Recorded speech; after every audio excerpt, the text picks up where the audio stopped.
My name is Annie Henderson, and I'm a coming out coach and life coach for people pleasers who struggle with saying no, avoiding conflict, and over apologizing.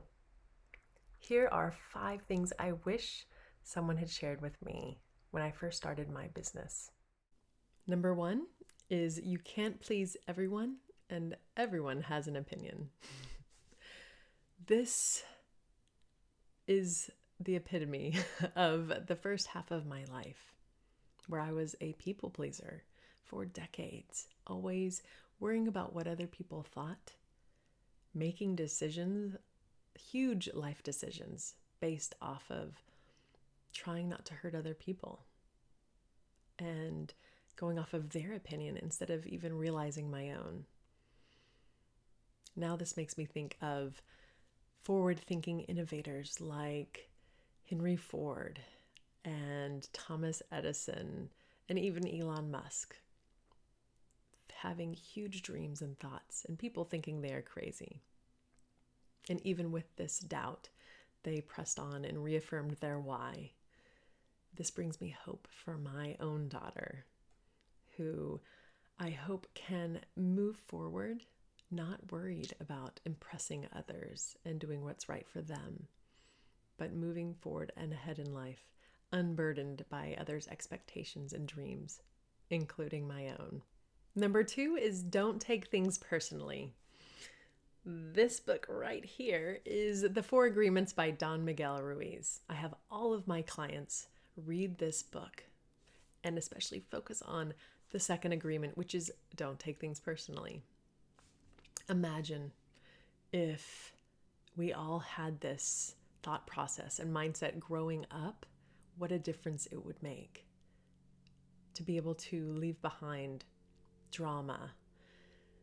I personally struggled with this one, and it makes it extra difficult when people around you are also struggling with the same thing, right? It's like you're on the same team instead of being free from the guilt and worrying what you could have done differently. Everyone's going to have their own drama, their own lives, their own thoughts and belief system. And it doesn't have anything to do with you. And that can be so freeing. Number 3, it's never too late to change.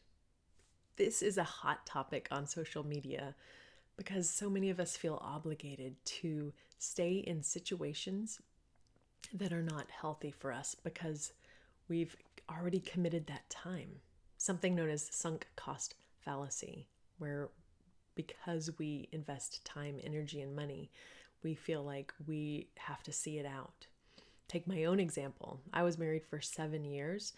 I was on this path, checking all the boxes, and I wasn't happy.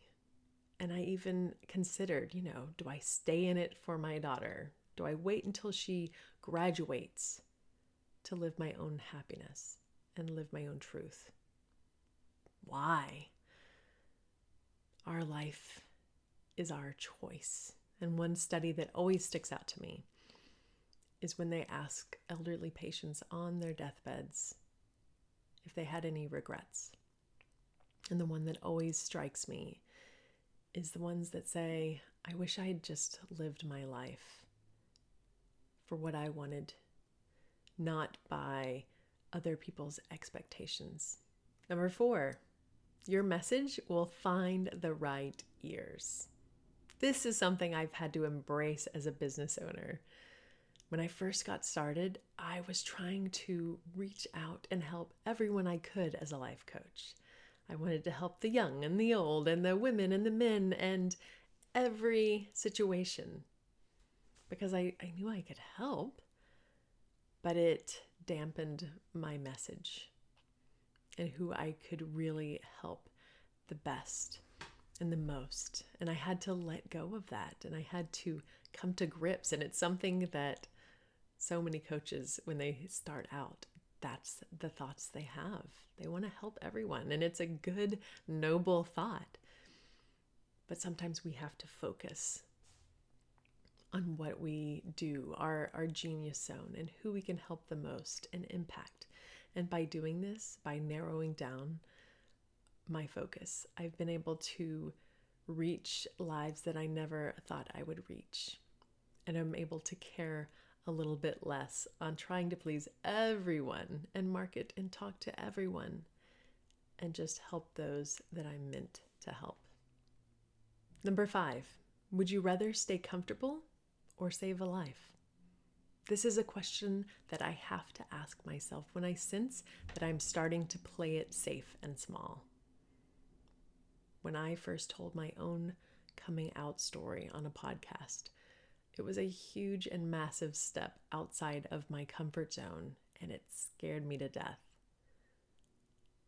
Luckily, I received some feedback and questions from families who their children were coming out as well, and they were excited and happy and hopeful to see me being in a place where I was happy and successful. Sometimes doing this and stepping outside of our comfort zone can bring on the haters. But that's okay. As we said before, everyone has their own opinion, and those are not who I'm here to serve. When we realize that we have a bigger mission and purpose in the world, it allows us to look beyond our comfort zone and do things that we know are going to benefit society, ourselves, our family. I would love the opportunity to connect. Go to www.anniemhenderson.com to find out more information about me and how we can work together.